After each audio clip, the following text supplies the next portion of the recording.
आज अपन पढ़ेंगे कक्षा षष्ठी विषय विज्ञान पाठ 2 भोजन के घटक।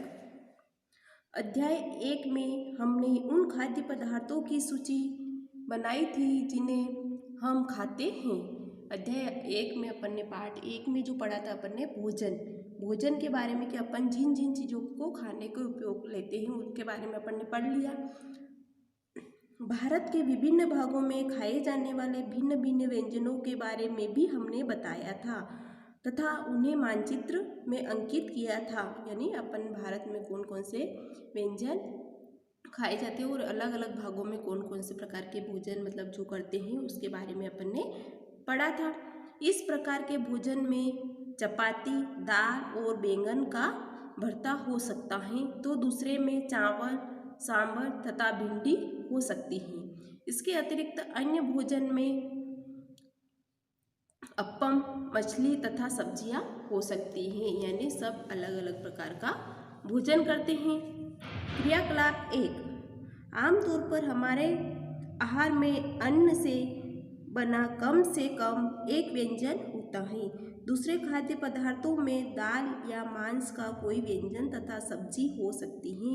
इसमें दही, मट्ठा तथा अचार भी शामिल हो सकते हैं। इस तरह के आहार के कुछ उदाहरण सारणी 2.1 में दिए गए हैं। अध्याय 1 में प्रस्तावित क्रियाकलाप 2 में आपके द्वारा सारणी में दर्शाए गए व्यंजन छाटिए। इस सूची में कुछ अन्य व्यंजन जोड़िए तथा इसे सारणी 2.1 में दर्शाई गई विधि से पूरा कीजिए। कभी कभी हम अपने भोजन में वस्तुतः इन सभी व्यंजनों को नहीं ले पाते। यदि हम यात्रा में हो तब हम वही खा लेते हैं जो रास्ते में उपलब्ध हो। मतलब अपन कहीं जाते हैं बाहर तो वहाँ पर उस प्रकार का भोजन कर ले जो अपने को वहाँ पर मिल सकता है, वही अपन भोजन कर लेते हैं। हमें से कुछ लोगों के लिए यह संभव नहीं हो पाता है कि इस तरह की विविध व्यंजन हर समय खा सके। आहार में विभिन्न खाद्य पदार्थों के इस तरह के वितरण का कोई न कोई आधार होना चाहिए। क्या हमारे शरीर को विशेष प्रयोजन के लिए विभिन्न प्रकार का भोजन की आवश्यकता होती है? अपने शरीर को विभिन्न प्रकार के भोजन की आवश्यकता होती है। अपन बिना भोजन से नहीं रह सकते, आहार की आवश्यकता होती है। 2.1 विभिन्न प्रकार के खाद्य पदार्थों में क्या होता है? हम जानते हैं कि प्रत्येक व्यंजन एक या एक से अधिक प्रकार की कच्ची सामग्री से बना होता है जो हमें पादपों या जंतुओं से मिलते हैं। मतलब जो भोजन जो होता है वो अपने को एक ही चीज़ से नहीं बनता है, वो अलग अलग से मिलाकर बनाया जाता है। इस कच्ची सामग्री के संघटक क्या हैं? इस कच्ची सामग्री में हमारे शरीर के लिए कुछ आवश्यक घटक होते हैं। इन घटकों को हम पोषक कहते हैं। हमारे भोजन में मुख्य पोषक कार्बोहाइड्रेट, प्रोटीन, वसा, विटामिन तथा खनिज लवण हैं। इसके अतिरिक्त हमारे भोजन में रुद्राक्ष तथा जल भी शामिल हैं जिनकी हमारे शरीर को आवश्यकता है। मतलब इन चीज़ों की अपने शरीर को आवश्यकता होती है, इसी ये जो भोजन में पाए जाते हैं। क्या सभी खाद्य पदार्थ में ये सभी पोषक उपलब्ध होते हैं? कुछ साधारण विधियों से हम यह जान सकते हैं कि कच्ची सामग्री या पके हुए भोजन में कौन सा एक या अधिक पोषक उपस्थित हैं।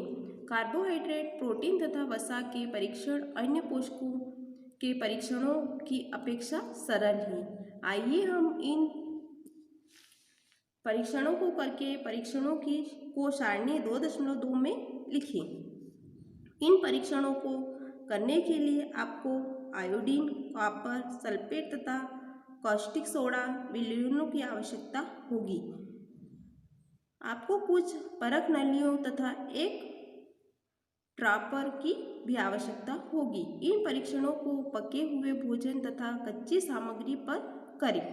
इन परीक्षणों से प्राप्त प्रेक्षणों को सारणी 2.2 में दर्शाए गए तरीके से लिख सकते हैं। इस सारणी में कुछ खाद्य पदार्थ दर्शाए गए हैं। अपना परीक्षण इन पर या अन्य किसी उपलब्ध खाद्य पदार्थों पर कर सकते हैं। इन परीक्षणों को सावधानी से कीजिए और किसी भी रसायन को खाने या चखने का प्रयास मत कीजिए। यदि आवश्यक विलयन तत्काल उपलब्ध नहीं है तो आपके अध्यापक निम्न विधि से उन्हें तैयार करा सकते हैं। आइए विभिन्न खाद्य पदार्थों की जांच करके देखें कि किसमें कार्बोहाइड्रेट उपस्थित हैं। कार्बोहाइड्रेट कई प्रकार के होते हैं। हमारे भोजन में पाए जाने वाले मुख्य कार्बोहाइड्रेट मण तथा शर्करा के रूप में होते।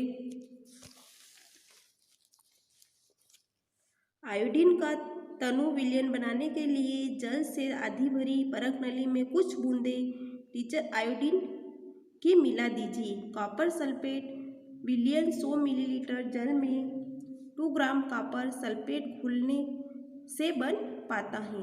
100 मिलीलीटर जल में 10 ग्राम कॉस्टिक सोडा घुलने से हमें अभिष्ट कॉस्टिक सोडा विलयन मिल जाएगा। यदि किसी खाद्य पदार्थ में मंड है तो हमें इसका आसानी से परीक्षण कर सकते हैं। धन्यवाद।